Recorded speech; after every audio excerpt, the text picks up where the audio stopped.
హరే కృష్ణ అండి. నేను ఈరోజు భగవంతుడు పాడిన పాట భగవద్గీత డే 41వ వీడియోని అప్లోడ్ చేద్దాం అనుకుంటున్నానండి. ఈ వీడియోని కూడా అన్ని వీడియోస్ లాగా స్కిప్ చేయకుండా కంప్లీట్గా వీక్షిస్తారని ఆశిస్తున్నాను. హరే కృష్ణ. ఇంతకుముందు వీడియోలో రాజుగారికి చాలా పెద్ద వ్యాధి వస్తుంది కదండి, భయంకరమైన వ్యాధి వస్తుంది. వైద్యులు చెప్తారనమాట, రాజా మీరు 2 రోజుల కంటే ఎక్కువ బ్రతకరండి అని చెప్తారనమాట. అప్పుడు రాజుగారికి ఒక ఆలోచన వచ్చింది. ఏంటని, నా రాజ్యంలో ఉన్న ఇంత రాజ్యాన్ని పరిపాలించని నేను చక్కగా చూసుకున్నాను, నా రాజ్యంలో ఉన్న వారందరినీ, ప్రజలందరినీ నేను ఒక్కసారిగా చివరిసారిగా చూడాలి అని అనుకుని రాజుగారు చాటుకు వేయిస్తారు. రాజ్యంలో ఉన్న ప్రజలందరూ వచ్చి నాకు కనిపించాలి అని. అప్పుడు ఒక్కొక్కరుగా రాజ్యంలో ఉన్న ప్రజలందరూ రావడం మొదలుపెట్టారు. అందరూ అయిపోతారు. చివరికి రాజుగారు ఏమడుగుతారు మంత్రిని, మంత్రివర్య అందరూని చూడటం జరిగిందా, నన్ను చూడటానికి వచ్చారు కదా అందరూ అని అడుగుతారు. అప్పుడు మంత్రివర్య ఏమంటారంటే, అందరూ వచ్చారు కానీ ప్రభు, చివరికి ఒక్క మూర్ఖుడు మాత్రమే మిగిలి ఉన్నాడు అని అనేటప్పటికి రాజుగారు ఏమంటారండి, ఆ మూర్ఖుడిని కూడా తీసుకురండి, నేను చివరిసరిగా అతన్ని కూడా నేను చూసి కానీ వెళ్తాను అని చెప్తారనమాట.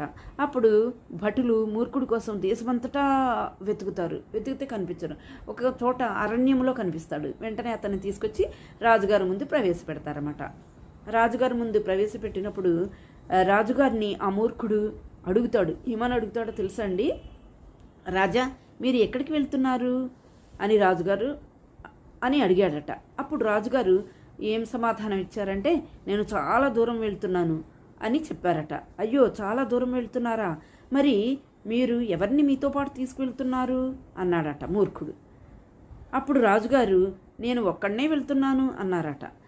అయ్యో రాజా మీరొక్కరే ఎందుకు, రాణులు ఉన్నారు కదా, ఇంతమంది రాణులు, ఆ రాణులను తీసుకువెళ్ళొచ్చు కదా, మీరు భటులు ఉన్నారు వారిని కూడా మీతో తీసుకువెళ్ళొచ్చు కదండి అని చెప్పగానే రాణులు లోపలికి వెళ్ళిపోయారట. భటులు కూడా ఒక అడుగు వెనక్కి వేశారట. ఎందుకండి, ఆయన వెళ్ళే ప్రదేశం ఏంటండి తెలుసు కదా, మరణానంతరం ఆయన చేసిన కర్మలను బట్టి ఎక్కడికి వెళ్తారో అక్కడికి కదండి ఆయనతో పాటు ఎవరైనా వెళ్తారా, చనిపోతే ఎవరికి వాళ్ళే వెళ్ళాలి, అవునా? ఎక్కడ మూర్ఖుడు చెప్పిన మాటలు విని రాజుగారు వాళ్ళతో పాటు తీసుకువెళ్తారో అని చెప్పి రాణులు లోపలికి వెళ్ళిపోయారట. భటులు ఒక అడుగు వెనక్కి కూడా వేశారట. అంటే వాళ్ళు వెళ్ళరనే కదా అర్థం. పుట్టినప్పుడు ఎవరు ఉండరు, చనిపోయేటప్పుడు కూడా ఎవరు వెళ్ళరండి. ఇదైతే సత్యం కదా, అందరికీ తెలిసిన విషయమే. నీ జీవితంలో డబ్బులు సంపాదించావు కదా, నాణేలైనా తీసుకువెళ్ళు, దారి ఖర్చులకు పనికి వస్తాయని మూర్ఖుడు చెప్పాడటండి. అప్పుడు రాజుగారు ఇలా అన్నారట. ఏమన్నారంటే, అరే మూర్ఖుడా, నువ్వు కూడా ఒక పని చెయ్యి, నువ్వు రిటైర్మెంట్